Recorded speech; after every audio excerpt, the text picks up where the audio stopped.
So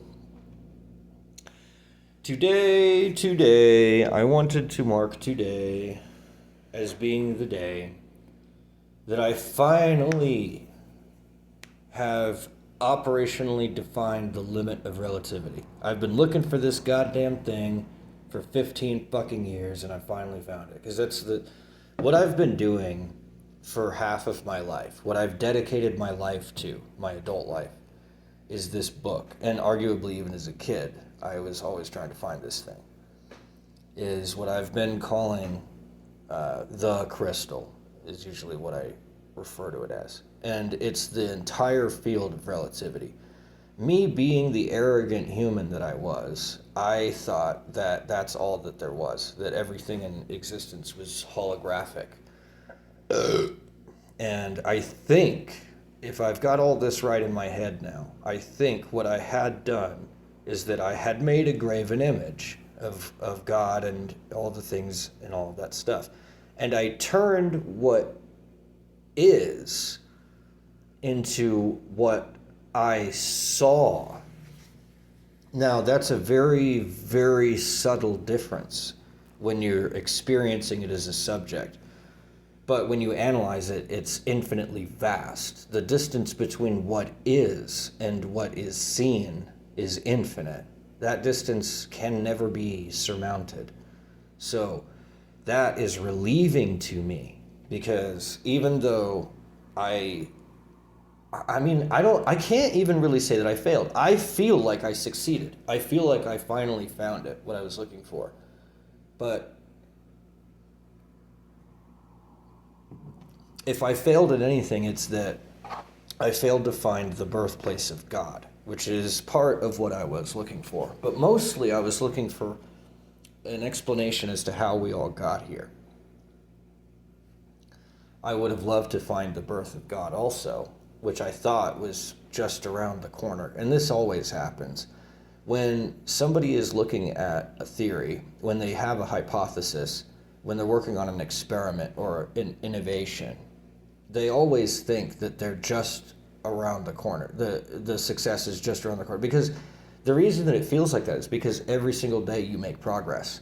And every single day, if you're doing it right, you'll not only make linear progress, you'll make exponential progress. You'll start finding things out that are in other fields. You'll start netting and networking your idea and interconnecting it with all kinds of other academic fields and other studies and confirming it and going, yep, see, there it is again. This all fits, it all makes sense, and that's what makes you feel like the success is just around the corner. And then 10 years later, it's still just around the corner. So I felt like for years that, yep, I pegged it. I got God isolated into a singularity. I can now, define who God is and how God was born and blah, blah, blah. Or I will be able to do it soon, or it is at least possible to do that. Well, now I know that it isn't. The limits of discernibility, like I was showing with the Planck length in the last video, it's the same on the other end with subjectivity. You can't logically justify why one axiom is chosen over another. No matter which theory that you choose, you have to assume something. There is no theory that can survive pure nothing without asserting the entire field of deductive logic to bolster it up. And it just is not possible. And then the only thing that you can say is that it's true in theory. So even if you do assert the entire field of deductive reasoning, which I've now proven you have to do, or at least I've disproven that you can't do it. You can't just assert nothing and then say that by asserting nothing that you're equivalently not asserting anything. That was the error. That was the arrogant error that I originally made, was that, well, if I assert nothing, then I have not asserted anything, and therefore I've not made an assertion, and therefore my system is unquestionably true, because there's nothing to refute it. You can't say that there's anything that it's born out of, because it's entirely independent. And that's crazy. It makes rational sense, but it isn't empirically sound. It just isn't the case that that could ever be the case. Unless, of course, like I had believed, we are all in a holographic existence.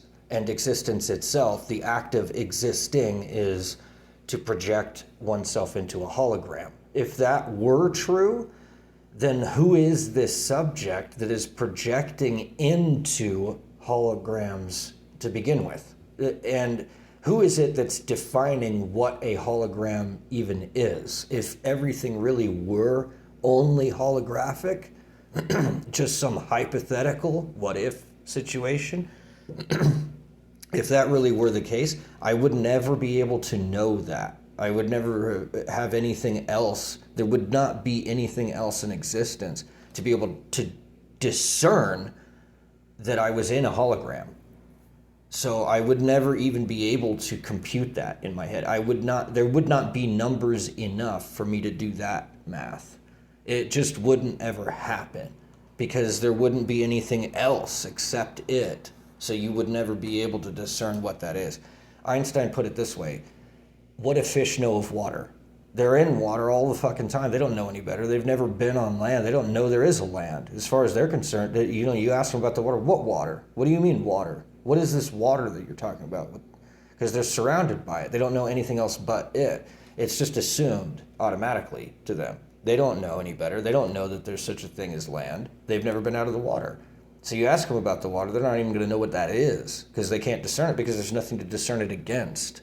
There's nothing else other than it to be aware of it. In order to know what pain is, you have to know what pleasure is. In order to know what pleasure is, you have to know what pain is. And they're defining each other. And if you don't have one, then you don't have either. So that's how it is. And I know it's so common sense, and it's so there's no shit. Yeah, okay, you want a fucking cookie? You want a Pulitzer Prize for that? That's stupid. A 5-year-old could tell you that. And it's true, it's simple. It's so simple. But I fell for it. I didn't know any better. I thought, okay, maybe everything is a hologram. Maybe everything is just the images that I'm seeing, and that's all that there is. And there isn't anything that is, what I'm actually looking at to exist independently of my sight. It's just the image that I see, being the image that I see. I didn't know any better. So I went off 15 fucking years later. Now I finally realize this is not a theory about reality. This is not a theory about God. This is not a theory about holiness. This is a theory of relativity. This is a theory of mind, not of reality. And in the mind, there's only holograms because it's a mind. It doesn't have a sense of things. It doesn't have any tactile sensations. It's just going off whatever information that the body is giving it, and then it generates a holographic image of the world, but that doesn't mean that is the world. It just means that it's about the world. It's in reference to the world. It represents the world, but it ain't the fucking world. So that took me half my fucking life. Later, I finally realized that. Okay, well, better late than never. So, that's about the extent of my quote-unquote failure. The extent of my success is far grander than that, I think. At least I value it as such. I'm excited because now I've been able to disprove that you cannot say that given nothing, nothing must follow. Now, that's not proving the existence of God, but it's disproving that it's impossible for God to exist. So what I'm doing is I'm not proving that God does exist, but I am proving the possibility of God existing. I'm saying that it's not impossible for there to be a mind which has crafted all this stuff, because I discovered this mind It's not the world, and it isn't God, but it's a mind. And I believe that it's God's mind because it's the entire field of deductive reasoning. It's like saying the entire field of all philosophy, all math, all relations, all relativity, all the laws, all that stuff composes this one field, this one interlaced, interlocking system. It isn't the extent of all things, but it is the extent of all the laws. And because I can say that, I can say now, given the fact that you can't say that nothing must come from nothing, then therefore God could have come from nothing. And likewise and equally, the world could come from nothing. And then it's a faith question again. I've not proven that there is a God. I've just said that it's possible. It's also possible that there isn't a God and that spontaneously we just skip right over God and we just end up with what we have here. I don't buy that. Not for a fucking second. Because when I got confronted with this idea that I can't actually use deductive reasoning to analyze nothing because there's nothing there to analyze. No shit, right? Well, because I had reified nothing, just like Dr. Miller told me that I did when I was in his Philosophy 101 class. He told me this. He's like, no, you're just reifying nothing. And I was like, you're reifying nothing because you're saying that I reified nothing. And it's so stupid. It's so childish. What? I reified nothing? You reified nothing. You did it. You're the one that did it, not me. I didn't do shit. You did it. You're the one that did it, not me. But, as childish as it is, I can actually philosophically, rationally argue the point. It's just immature emotionally. It's stupid in a childish way. But it's also compellingly rational, which is, if you tell me that I have reified nothing, then you must reify nothing yourself in order to craft the accusation. The accusation can't exist in conjunction with nothing. If there's nothing there, then you can't put it in a sentence, and you can't say that I did anything to it, because there's no it there. It's nothing. It doesn't have an it. It doesn't have something to reify. There isn't anything there, therefore I haven't reified anything. Now, what he meant to have said is that I reified the concept of nothing. Now you can see why that problem ever happened. Even he himself made this, he did it himself. He reified nothing by saying that I reified nothing. Because if he says, you reified this thing, but it's not a thing, it's nothing, there isn't anything to reify. There's nothing there to reify.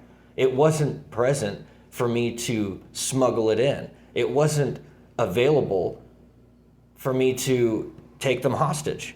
It wasn't, they aren't a person, they aren't even an object, they're not even there. Therefore, I cannot have held them hostage.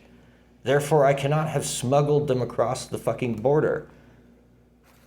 There's no goddamn way you can craft this accusation against me without committing the same crime yourself. You can't prosecute me. And the moment that you attempt to do so, you have then become guilty of your own prosecution. You have to commit the crime in order to even accuse me of having committed it. So whether or not I've committed it, ironically, remains unfounded. You can't prove it. You can't prove that I reified nothing, because the moment that you claim that reification occurred, you have to say reification of something. Something was reified. When you say you reified nothing, then you're saying you reified something, which is a contradiction, because you can't reify nothing. There isn't anything there to reify. By your own argument, you're saying that you can't reify nothing. Well, then I didn't, because you can't, because there's nothing there to reify. The moment that you accuse me of having done it, you do it yourself.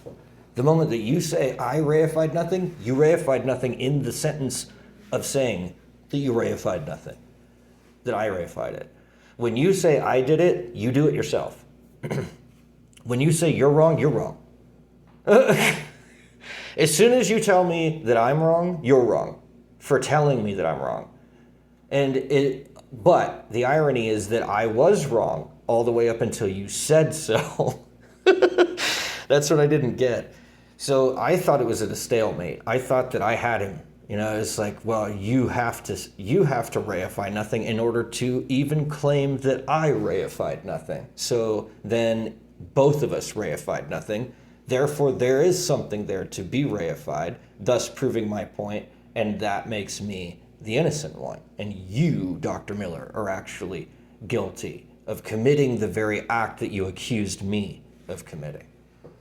Well, that goes as far as it goes. But like I said, had he not made the accusation, then I would have been guilty and still am guilty. But I just didn't recognize it because I saw his own guilt in his own accusation against me. I never really realized this until just now, but I pulled an antichrist there by doing that, because it's the same thing that Jesus said, only now it's dealing in philosophy instead of in moral, subjective ethics. Jesus says to the crowd, okay, so you found an adulteress. He who has not committed any sin cast the first stone. And that's the exact same thing I did to Dr. Miller. If you're going to tell me that I reified something, I'll listen. But if you're going to tell me that I reified nothing, I don't have to listen to you. Because by your own admission, by your own implication, you're admitting that there isn't anything there. So if you're saying there isn't anything there, then there isn't anything there to reify. Therefore, I cannot have reified anything by claiming that there is such a thing as nothing. By claiming that nothing exists or happens or has some interaction or is an origin point from which we can derive everything else. And that was my original claim. If I assert nothing, then it is not the case that nothing must follow. And even if I say that the effect of nothing follows from the cause of nothing, those are two different nothings. One of them is a cause and the other one is an effect, and you cannot have an effect which is its own cause. Not possible. That's a paradox unto itself. So again, I thought I had him cornered. I was like, see, there's no way, because if you say nothing created nothing, is that a reification of nothing? Because I'm simultaneously saying two things. When I say nothing is nothing, or nothing created nothing, that I'm simultaneously saying that nothing has no creator, and yet I'm also simultaneously saying that nothing is its own creator. Now that's the part that he latched onto, that nothing is its own creator. But again, I thought I had a corner. Yeah, but if nothing is its own creator, then it is not its own creator if it has a self. And therein lies the instability of nothing, and that's why it naturally decays into something else, namely indiscernibility, but not nothing. And then I was like, yeah, and then I thought in my head, because I never had this conversation with him. I've been trying for 15 years. I was going to come back with it the next day, but I didn't have this formulated in my head. So I kept problem solve, and now 15 years later I have it. Now, when I say that nothing is its own cause, I am committing a paradox there, because I'm saying that there is this thing called nothing which can cause itself, but yet everything else that is not it or anything else can't. Now, it's so subtle, because when you start talking about nothing, then you get into these paradoxes very easily. When you start playing around with absolutes, it's not just nothing, it's just any absolute. You start playing around with that in relativity, and you get these really weird answers. And you always end up with indiscernibility at the end. Why? Because The absolute that I'm measuring is larger than the measurer. When I start measuring something that's absolute, I can't make it all the way around it. I can't grasp the whole fucking thing. It won't fit in the finite relative space that I have to view it in. It won't fit in my field of vision. So, I mean, I can look around all day long. I'm never going to see the end of it. And therefore, I get this indiscernible answer where I can't discern it from noise or randomness or chaos or something that I don't know what the fuck it is. I can't discern what it is. And it's like I said about the Planck length, it's the same problem. It's just on the opposite end. Instead of you talking about the problems with physics, now you're talking about the problems with theory. You know, you run across the same technical issues as you do engineering issues. It's the same kind of thing. It's analogous. Now, it's not the same exact thing, but it's analogous. It's similar. It's the same kind of problems occur in both the technical side and the engineering side of applying the theory to the physical world. The same kinds of problems arise on both those ends. And it's because at both ends, you're at the razor's edge of defining the field itself. And what do you have to go on other than the rest of the stuff behind you, the shoulders of giants that you're standing upon? That's all you've got. You don't have shit else because there's no one else that's done what you're doing yet. So you're pioneering. So then it could be that, it could be not that. And how are you going to say it is that? Well, the only thing that I can say is that you can't prove me wrong. Because the moment that you accuse me of whatever it is that you're about to accuse me of, you have to do it yourself in order to accuse me. So you're also just as wrong as me. And therefore you can't make the accusation, therefore I didn't do shit. And you can't prove it, and you know what? You take me to court. And then I'll argue my case in front of the judge, and he'll just throw out the case because there's no empirical evidence. It could have happened. It could not have happened. You can't prove shit. You can say it, and I know what you mean. And you can know that I'm so guilty, but you can't prove it because you can't actually evidence nothing. And the moment that you say you have evidence of nothing, I'm going to laugh in your fucking face because you just proved yourself wrong. And you just reified nothing. So fuck off with your accusations about how I reified nothing. I didn't reify shit. So anyway,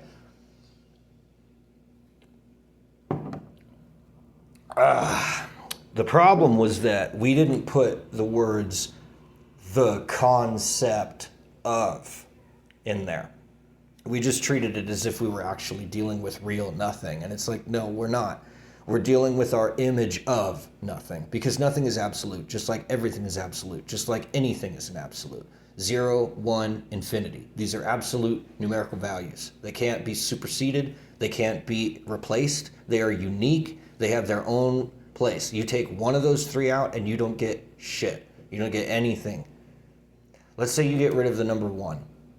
You have 0 and infinity, nothing and everything, but you don't have anything. So now we're just dealing with either everything is this one totality of everything in existence, or else there's nothing there at all. And it's like, okay, well, that can't be the case because if we're talking about everything, then there must just be that one everything, or else there's singular individual parts that compose it. One of the two is true. Either there's just one of everything, one totality of all things. And in which case, if we're going to say that there is, then what is it a totality of? Well, then it has to have parts. So then there have to be singularities in there. So then there has to be the number 1. So you can't get rid of the number 1. And you can't get rid of the number 0. And you can't get rid of infinity. They all create each other. They're all defined by each other. And they're all absolute values. You cannot relativize them. Their values are their own. And that's why when you divide them by themselves, you get really weird answers. You know, any other number that you divide by itself, you get a recognizable answer. But if you were to divide 0 by 0, you get 3 answers, not 1. You get the answer 0, 1, and infinity. And if you divide infinity by infinity, you get 0, 1, and infinity. And if you divide 1 by 1, you get 0, 1, and infinity. You always get three answers. Now, you could say, no, no, no, no, you see, you fucked up, because if 1 gets divided by 1, then it's 1. No, it isn't. 1 divided by 1 is not only just 1, it could also be 0, or it could be infinity. Because I can put the number 1 inside of the number 1 an infinite number of times. No matter how many times I divide 1 by 1, I always get 1 at the end. Okay, well, if I did that an infinite number of times, is that the same thing as doing it once? Because if I do that with any other number, I don't get that answer, do I? If I divide 4 by 4, I get 1. But if I then divide 1 by 4, if I recur it, if I make it happen again, if I reprocess that, division of 4, division by 4, when I do it the first time, I get the number 1. If I do it again, I get 1/4. I get 1 divided by 4. And then I get 1/16. And then it goes down and down and down, and it approaches the limit of 0. It gets so small that it becomes 1 divided by infinity. So, with all that being the case, no other numbers other than 0, 1, and infinity can be divided by themselves and reach 3 possible answers. Only those 3 can. So like I say, they are absolute, and they are the Trinity, or whatever you want to call it, which composes of what I call unity, which I believe is my closest conception of my image of God. It is not God, but it is an image of God, and it is a rational image of God, and it cannot be argued against. But, as I say, it's an image of God. It isn't God, it's an image of God. And even then, maybe it's wrong. Maybe what it's describing is mostly noise and garbage and crap, but because I don't have any other pairs of glasses to wear, I don't know if there's any other alternative beyond it. Because once you get rid of deductive reasoning, if you get rid of the field of relativity, which is what everything that I've been saying is all based upon, you get rid of that, you don't have an image. Now you've either got an object itself, raw, which God obviously is not. If God were an object, then we would have found him by now. Or, I mean, we could at least say that there's something like pantheism in existence where everything is God as a totality. You know what I mean? Like, I'm an individual, and therefore I'm a part of everything, and then everything is God, and so then God as that totality, as that single, like, unification of all of the things that are in existence, and we could call that God, but that's not God. That's just an object. That's, if anything, that's God's body alone, with nothing else. What about his mind? What about his soul? What's the purpose of this? It's not self-evident. So, like, let's say that everything is God. Well, then what is God's purpose?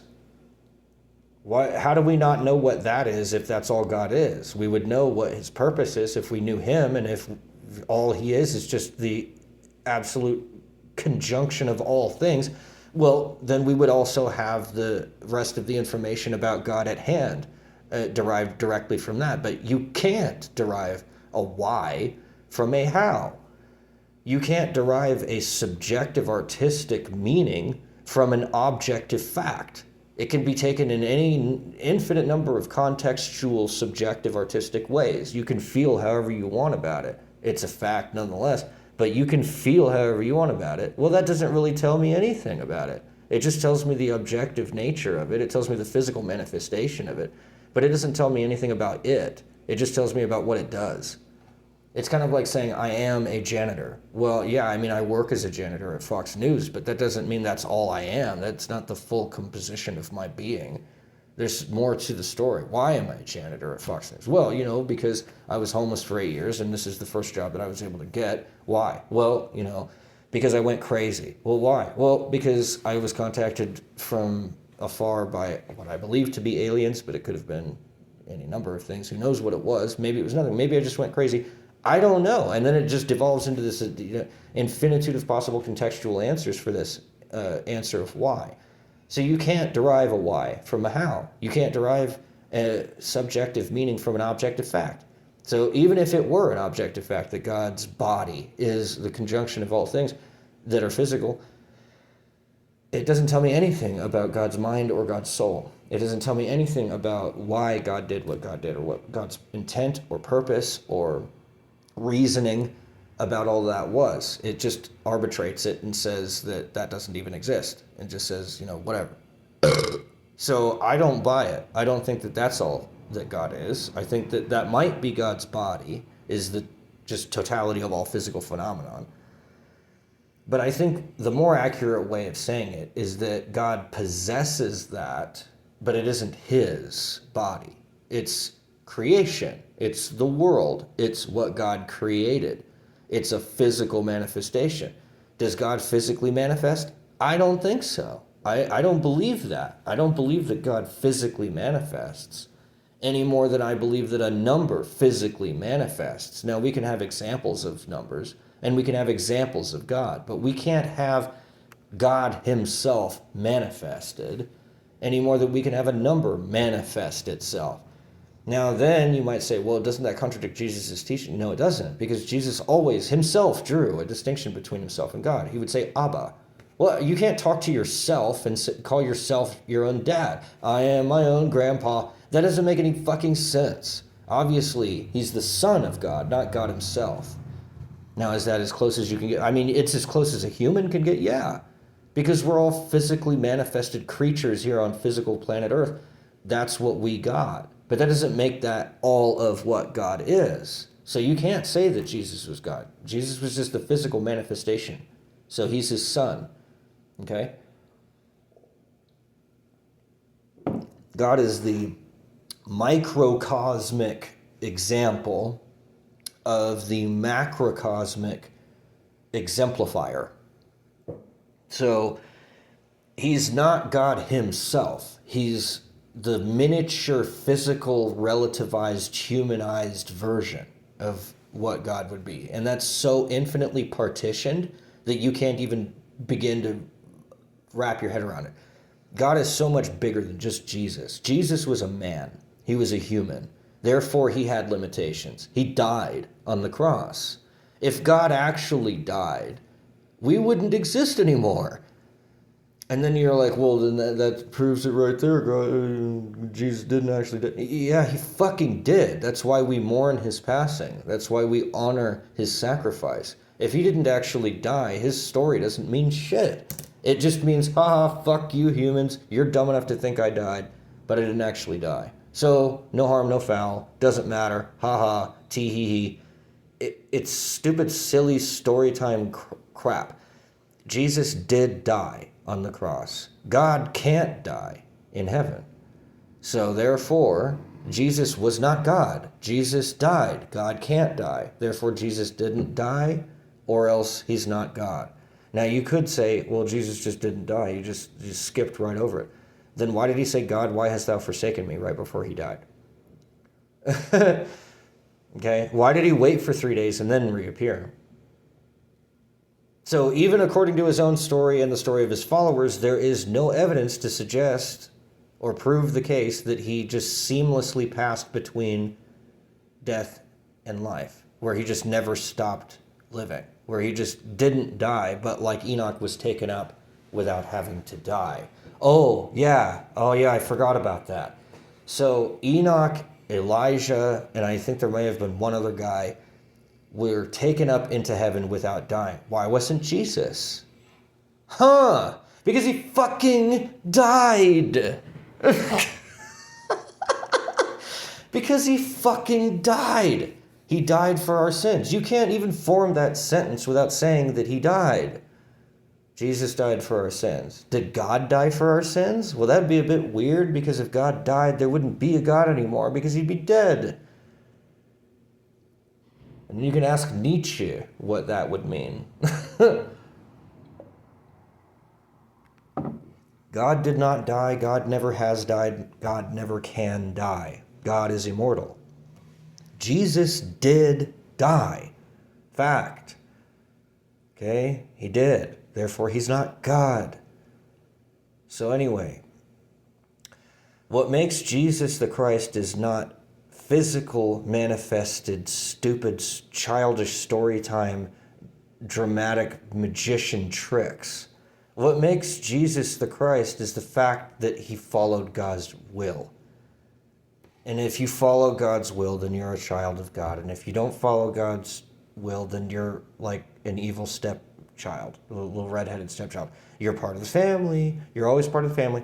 But you're not honoring your parents because you strayed from the path.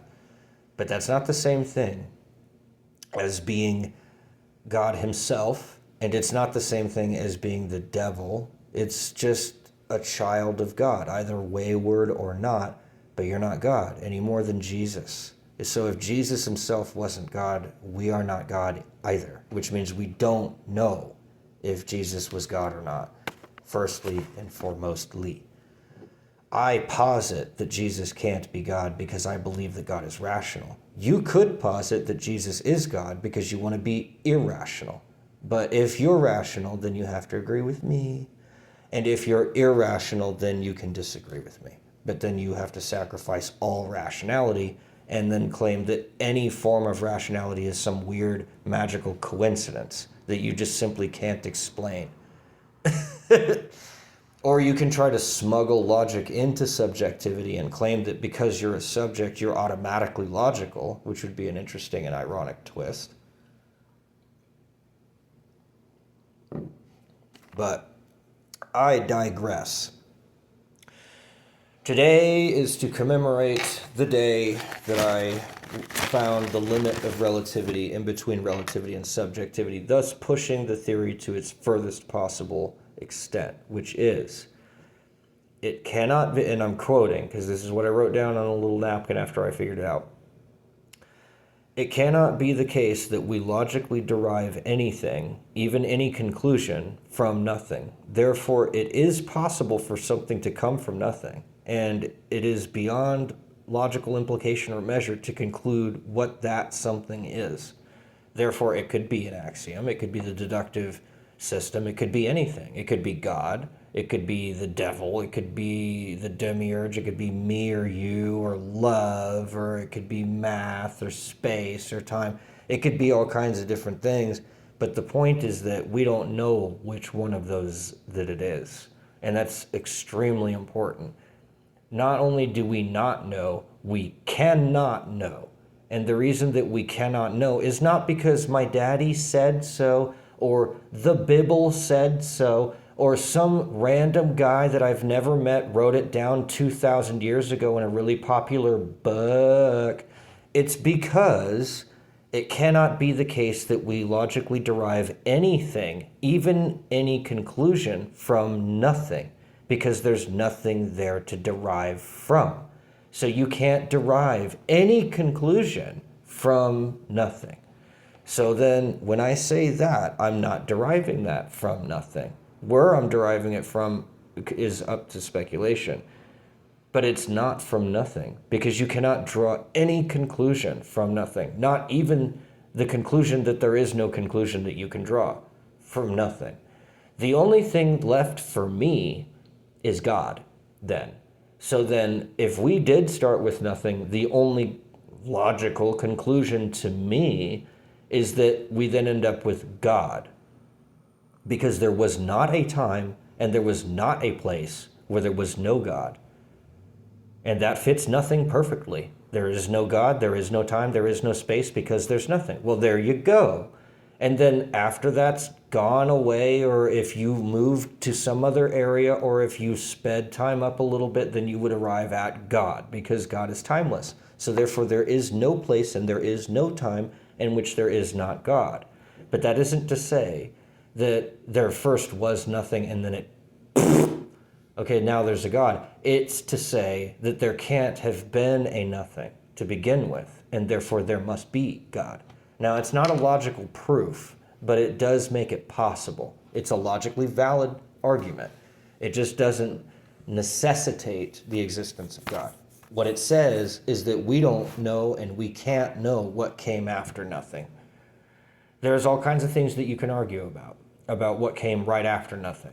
But the fact that you can't draw any conclusion about it is interesting to me. It means that there's a mystery that can never be proven or disproven. It can never be scientifically or mathematically calculated or observed or proven or experienced. It can be subjectively experienced in part, but it certainly would not be able to be put into words because words are relative, and it would not be able to be put into an object because objects are objective. They're empirical, so they exist far beyond what I'm talking about here. And that means then that if there is no time and there is no place and there is no stuff and there is no anything at all, then there also aren't any conclusions that we can draw. And there's no information from which to derive any conclusion.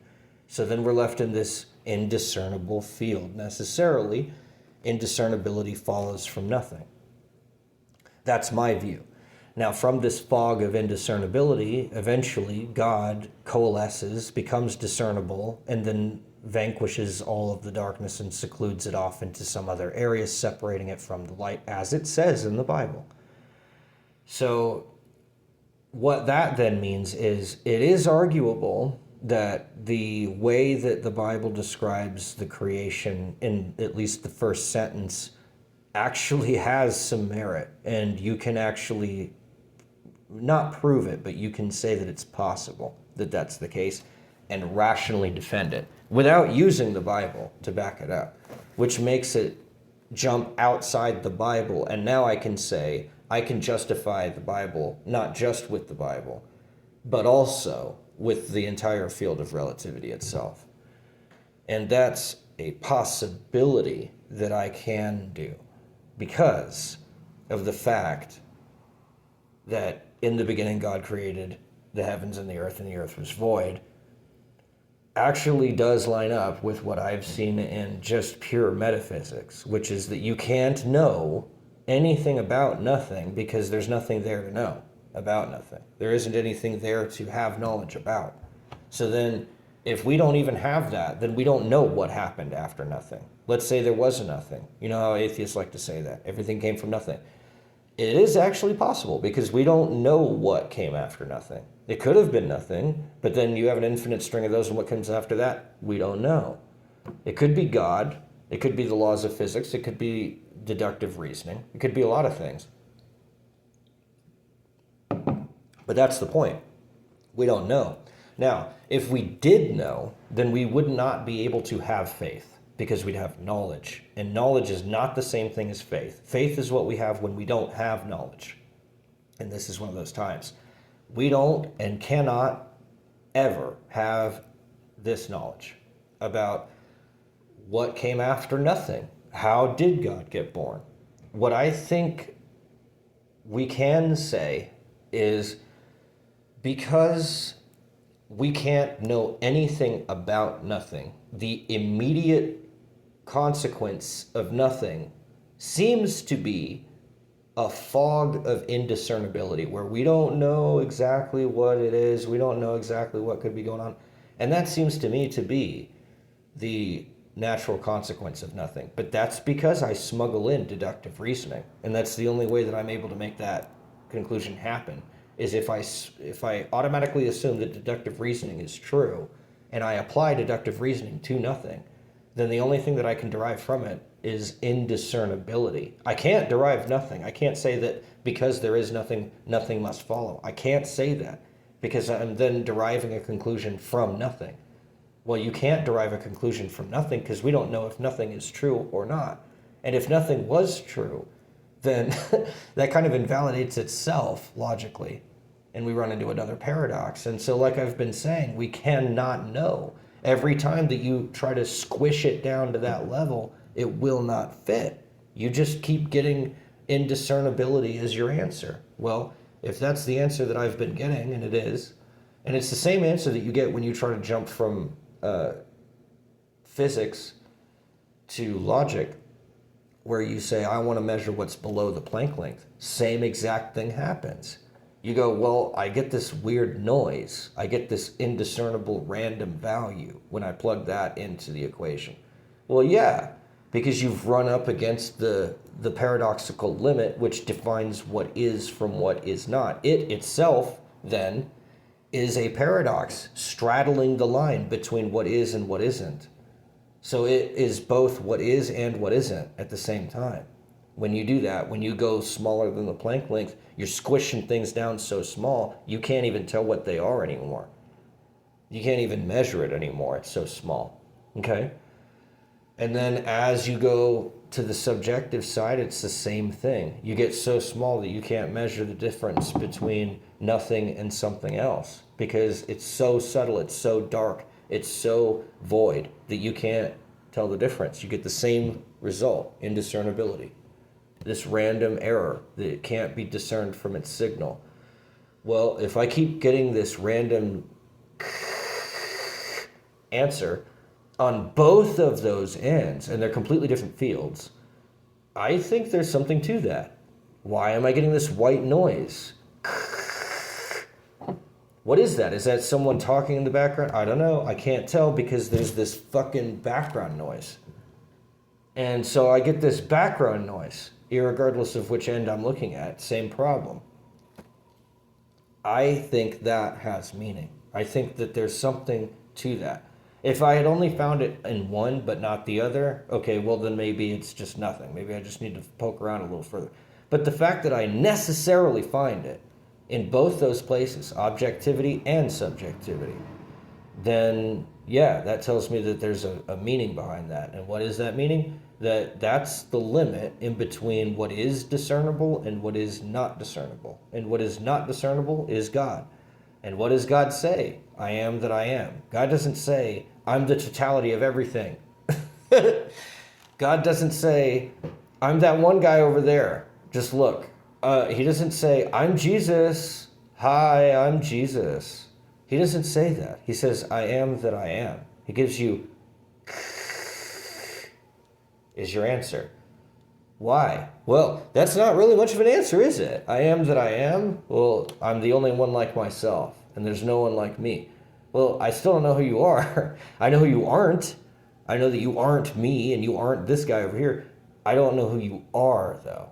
Not from that one statement. So then what does it require? A subjective, personable relationship with this person, which is an art unto itself. It's not a science, which is Jesus' whole problem against the Jews. And then it's also not a mathematical problem, which is something that I personally just discovered today. Because it cannot be the case that we logically derive anything, even any conclusion, including the conclusion that nothing must come from nothing. It cannot be that case. That cannot be true. Therefore, it is possible for something to come from nothing, and it is beyond logical implication or measure to conclude what that something is. Therefore, all logical theories must assert axioms which cannot be logically deduced or justified. We always have to take that leap of faith.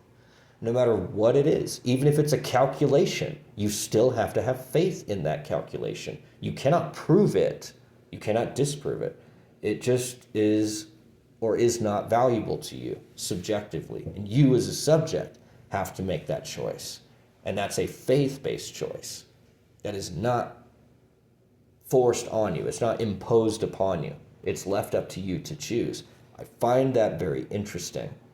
If it were any other way, it would almost seem like it'd be more rational. It's almost conspicuous that we're given this choice. God is conspicuous in his absence. It's very interesting to me that we get the choice of either believing in God or not, that we don't have any way of ever getting empirical or logical proof of God. It can only be subjectively asserted and faith-based, wholly or not at all, and that's it. And there is no in between. You can't calculate God. You can't calculate holiness. It's not possible to do. And I, like I said today, have just proven that. And I can't hoorah myself enough. I am sucking my own dick so hard that I'm going to come down my own throat. It's just going to recycle in a loop. And just go around and around and around. It's great. Well, I think that's about it. Okay, goodbye.